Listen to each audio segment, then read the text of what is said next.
Okay, magandang araw, magandang gabi sa ating mga kaibigan sa mga taga-subaybay natin dyan. Ito po ang inyong lingkod, si Banat PH. At ang video na ating bibigyang reaction ngayong araw na ito ay patungkol nga dito sa campaign rally nila BP Sara doon sa Batangas, kung saan doon mismo sa campaign rally ay naningil dito sa isang congresswoman doon sa distrito ng Batangas, si Congresswoman Luistro. Okay? Kung ating titignan sa mga nakaraan video o sa mga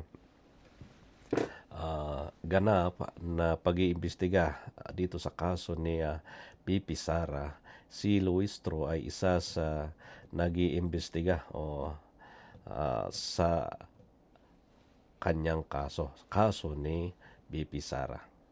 Kung ating matatandaan din nung mga nakaraang linggo, si BP Sara ay nagkaroon ng campaign rally kasama si Isko Moreno dun sa Maynila at nakita natin, panood natin yung kanyang tinuran o kanyang pangungutya sa isang congressman doon sa Maynila, isa rito si Congressman Abante. Sila Congressman Abante, sila yung mga nag-iimbestiga dito sa kaso ni BP Sara noong siya ay nasa DepEd o siya pa lang ang namumuno sa DepEd, At ating titignan, pakikinggan ang video na aking ipapakita sa inyo.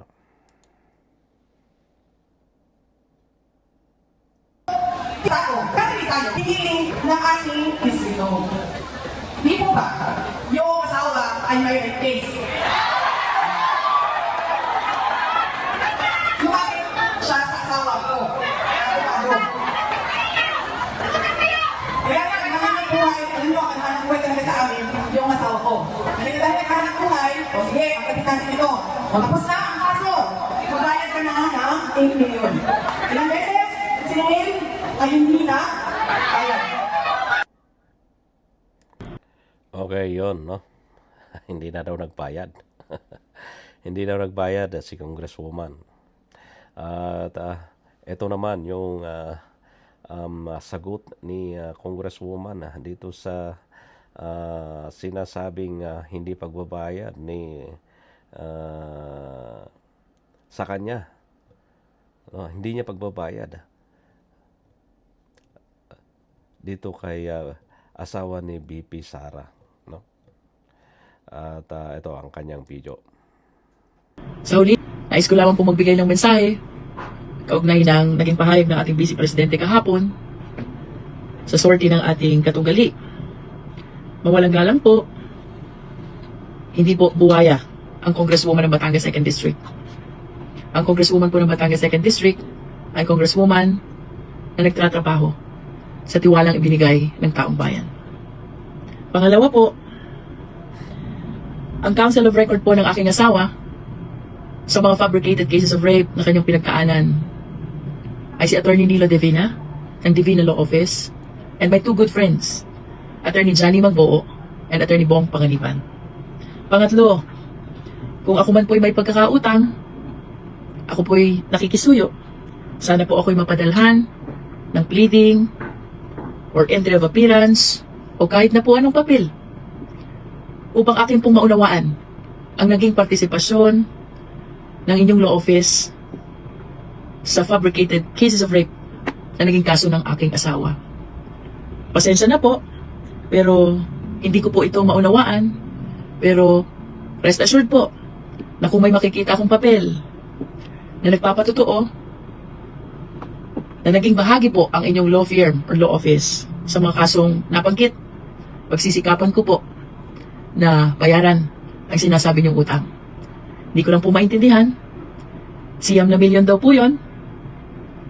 Kung wala namang entry of appearance, wala ding pleading, para pong ang hirap maintindihan kung saan nanggaling ang siyam na milyon na pagkakautang.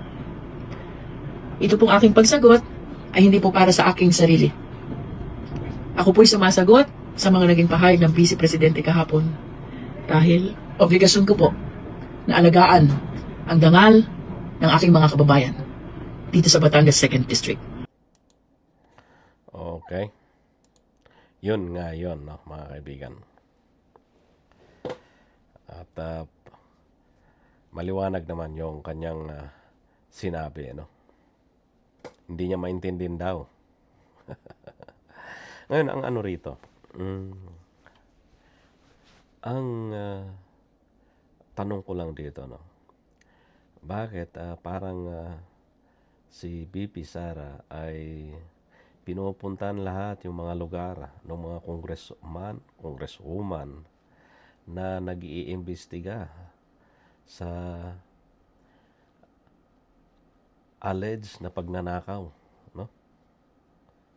Pagnanakaw di umano sa pundo ng DepEd nung siya ay DepEd Secretary pa.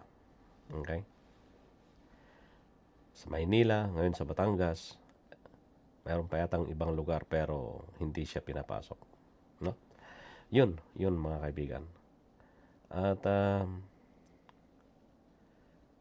maaring may mga mas malalim na dahilan din si BP Sara kung bakit niya ginagawa o bakit niya pinupuntahan lahat ng mga lugar ng mga congressman nag-iimbestiga sa kanyang kaso. At ganoon din sa impeachment, no? Impeachment sa kanya.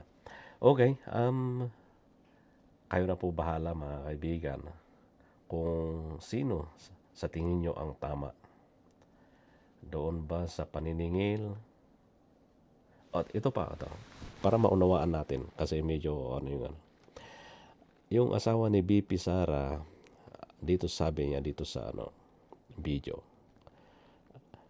kinuha nitong asawa ni Congresswoman Luistro bilang abogado. Parang gano'n ang niya.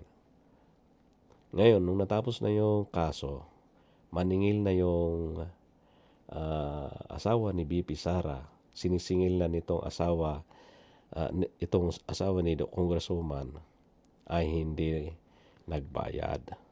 Yun yung sinasabi ni BP Sara.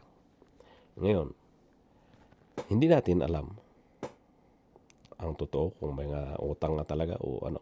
Pero sila lang ang nakakano. Ngayon, ito na ang ko. Tama kaya yung ginawa ni BP Sara na paninira sa mga kalaban ng kanyang mga kasama, no? So, tama man o mali, kayo na pong bahala. At kayo po ang may power na pumili kung sino ang gusto nyo. Congressman, gobernador, no? So, kung sino ang tama sa tingin nyo. At ganoon din, bukas, araw na ng eleksyon. So, mga kaibigan, piliin natin yung mga mamumuno na karapat-dapat, no? Karapat-dapat na umupo. Kasi ang hirap na ngayon, no? Mahirap na ngayon mamili na mga totoong may malasakit sa taong bayan. May malasakit sa Pilipinas. Kasi karamihan sa mga namumuno ngayon may malasakit sa pundo. Dahil malaki ang pundo, siyempre, alam nyo na. Okay? At isa lang dito na huwag nating kalumutan na suportahan yung mga nagtatrabahong mga namumuno katulad ni BBM, no? Kahit na niyurakan ang kanyang pagkatao nitong mga kalaban niya, no? Nagtatrabaho pa rin at wala tayong maririnig na kanyang pag-retaliate, ano? So, believe ako sa kanyang pagtitiis, ano? So, maraming salamat po. and mabuhay pa tayong lahat. God bless you all.